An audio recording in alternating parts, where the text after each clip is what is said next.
Obviously, it was a really emotional day today, and you were in the thick of it on both sides. Yeah.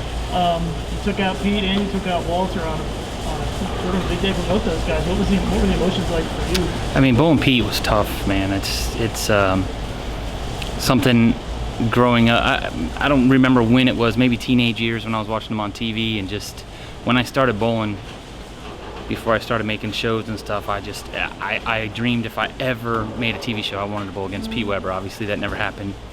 And I don't remember ever bowling him in a match, elimination match. Obviously, round robin, we've bowled each other.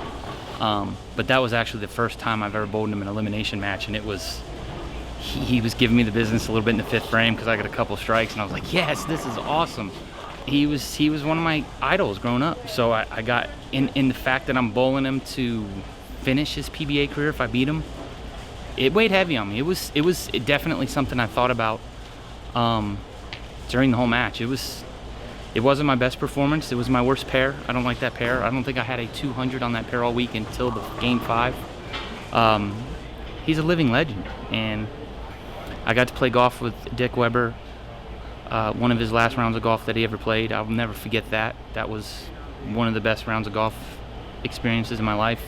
And this is obviously one of the best bowling experiences of my life.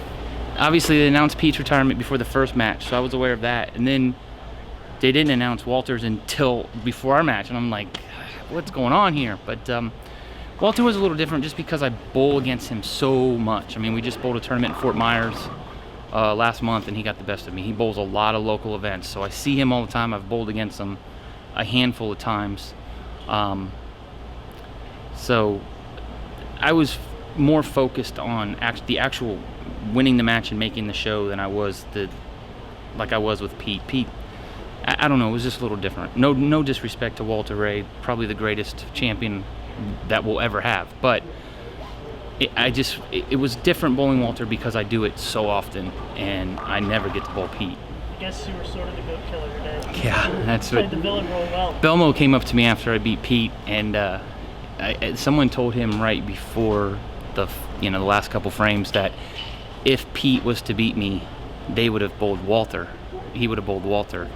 And Belmo gave me a little grief, and he said, you do realize that you just destroyed possibly the greatest match in PBA history. And I was, I mean, we're out here to win. Someone's got to win, someone's got to lose, and today was my job to beat both of them to make the show, and that's what I did.